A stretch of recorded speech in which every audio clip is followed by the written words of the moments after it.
Percaya atau tidak, karir cemerlang hanya akan datang pada orang yang mengendalikan kekuasaan. Kok bisa? Iya, itulah yang terdapat pada buku 48 Hukum Kekuasaan. Dunia kerja adalah medan perang penuh persaingan. Kalau kekuasaan bisa kamu kendalikan, maka kesuksesan akan datang. Nah, di video kali ini saya akan membahas buku The 48 Laws of Power atau 48 Hukum Kekuasaan karya Robert Greene.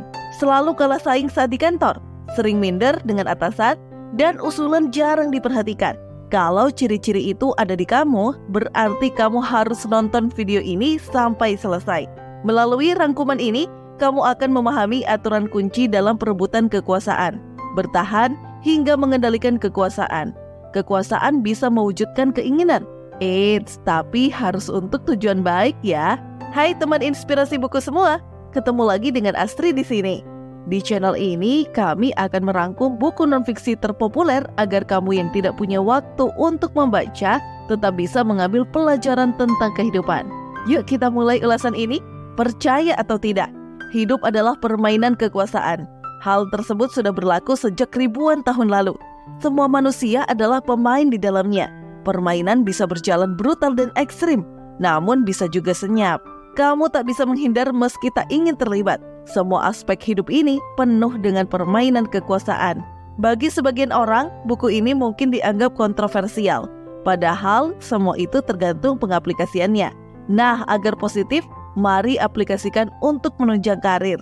Otak pintar saja belum cukup untuk menunjang karir. Kamu akan kalah dengan rekan yang mungkin tidak pintar, namun sesuai dengan kebutuhan bos. Itu artinya teman kantormu paham permainan kekuasaan. Agar kamu bisa bersaing dalam permainan kekuasaan, pahami 5 poin penting ini. Pertama, jangan terlihat terlalu pintar. Dalam dunia kerja, sebaiknya kamu tidak terlihat terlalu pintar. Jangan mengungguli bosmu. Misalnya, saat rapat bosmu memberikan tugas yang harus dikerjakan dengan cara A, padahal cara B adalah metode paling efektif. Sebaiknya turuti saja bosmu. Atasan tak perlu tahu caramu mengerjakan. Yang penting kerjaan dan selesai. Kalau kamu terlihat lebih mampu dari bos, kamu akan dianggap sebagai ancaman. Di kantor yang penuh persaingan, jangan sampai kebiasaanmu terprediksi. Kalau kamu merasa banyak rekan kerja yang ingin menjegal, kamu harus memiliki kebiasaan yang sulit ditebak. Hal itu akan membuat musuhmu susah mencari celah. Sebuah cerita nyata tentang Raja Louis XIV dan Menteri Keuangannya bisa menjadi contoh pentingnya poin pertama ini. Begini ceritanya, di masa kekuasaan Raja Louis XIV, sang Perdana Menteri meninggal dunia. Posisi kosong itu menggoda Menteri Keuangan, Nicolas Fouquet. Demi menarik perhatian Raja, Nicolas mengadakan pesta super mewah. Alih-alih terpukau dengan koneksi dan kekayaan Nicolas, Raja Louis XIV malah merasa terancam. Sang raja menuduh harusnya tidak ada pejabat yang memiliki kekayaan seperti Nicolas. Ia dianggap korupsi dan harus menghabiskan sisa hidupnya di penjara. Poin kedua, bertindak sesuai posisi. Dalam dunia kerja, tindakan dan sikap harus sesuai kapasitas. Apabila kamu punya staf, maka bertindaklah seperti atasan. Begitu juga sebaliknya. Jangan anggap bawahan orang yang setara. Kehilangan wibawa di depan bawahan akan menyusahkan. Yang ketiga, utamakan sikap persuasif. Persuasif adalah suatu hal yang bertujuan untuk membujuk.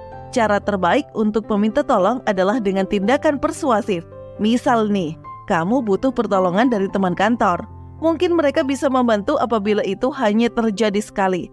Bantuan itu dilakukan atas dasar kebaikan. Hal berbeda akan terjadi bila kamu mengandalkan sikap persuasif. Perhatikan hal-hal yang disukai. Dengarkan curhatannya, hingga puji kinerjanya. Lihat saja rekan kerjamu itu akan memberi bantuan tanpa diminta. Aksi juga lebih disukai daripada memberi argumen. Coba bayangkan, bos pastinya tidak suka kalau dibuktikan salah. Daripada berargumen dan membuktikan bersalah, kamu lebih baik diam. Terima dulu perintah bos, bujuk dia pelan-pelan sembari tunjukkan hasil nyata. Kamu bisa lihat contohnya dari kisah ini. Sir Christopher Wren adalah seorang arsitek terkenal di Inggris. Dia merupakan arsitek yang mendesain balai kota Westminster di abad ke-17. Dalam proses pembangunan, wali kota takut kalau ruangannya di lantai 1 akan tertimpa lantai-lantai di atasnya. Sang wali kota meminta Wren untuk membuat tiang agar bisa menyangga lantai atas. Meski paham ketakutan wali kota tak berdasar, Wren menurutinya. Dia membuat sebuah tiang. Puluhan tahun berselang, Saat gedung balai kota akan direnovasi, kontraktor menemukan kejanggalan pada sebuah tiang. Ternyata tiang tambahan yang dibangun Wren itu tidak menyambung dengan gedung utama. Alih-alih menyangkal anggapan sang wali kota, Wren menurutinya dengan cara membuktikannya salah. Hal tersebut membuat Wren disukai dan kerjasama dengan wali kota berjalan cukup lama. Poin keempat adalah jangan berkolaborasi dengan teman. Meski poin ini terdengar tidak masuk akal, namun itulah jalan paling efektif. Untuk melakukan manuver bisnis yang lebih efektif, sebaiknya hindari kerjasama dengan teman. Memangnya kenapa ya? Karena teman akan membandingkan dirinya dengan dirimu. Hal itu tidak sehat untuk keberlangsungan bisnis. Sebagai alternatif, gandeng musuhmu. Bekerja sama dengan musuh atau pesaing malah lebih dianjurkan. Ajak pesaingmu bekerja sama untuk menguasai pasar yang lebih besar. Poin kelima adalah memaksimalkan orang di sekitarmu. Kalau kamu bukan keturunan orang kaya raya, mengendalikan kekuasaan seorang diri akan sangat sulit. Oleh karena itu, kamu butuh circle yang menguntungkan. Di lingkungan kerja, kamu harus bisa memilih-milih teman dekat. Pastikan keahlian mereka mampu memberi manfaat untuk tumbuh kembang karirmu. Kamu bisa membina hubungan saling menguntungkan agar bisa sama-sama naik pangkat. Nah, saatnya kita masuk pada kesimpulan.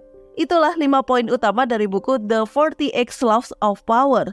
Inti dari kelima poin itu adalah menjadi individu yang cermat dan mampu memanfaatkan setiap kesempatan. Mengaplikasikannya di kantor akan memberimu banyak keuntungan. Mungkin ada beberapa pihak yang menganggap buku ini kontroversial. Cara yang diungkap seolah-olah meminta pembaca untuk menjadi licik. Memang terdengar seperti itu? Jawabannya, tidak. Semua itu tergantung sudut pandang. Kelima poin tersebut bisa diaplikasikan dengan tetap memegang norma kejujuran. Selain itu juga bermanfaat untuk membentengi diri dari rekan kerja yang licik. Silahkan teman-teman beri komentar tentang apa pelajaran yang diambil dari buku ini. Selain itu, beritahu Asri buku menarik lainnya ya untuk diulas. Jangan lupa subscribe agar tak ketinggalan ulasan buku selanjutnya. Bye!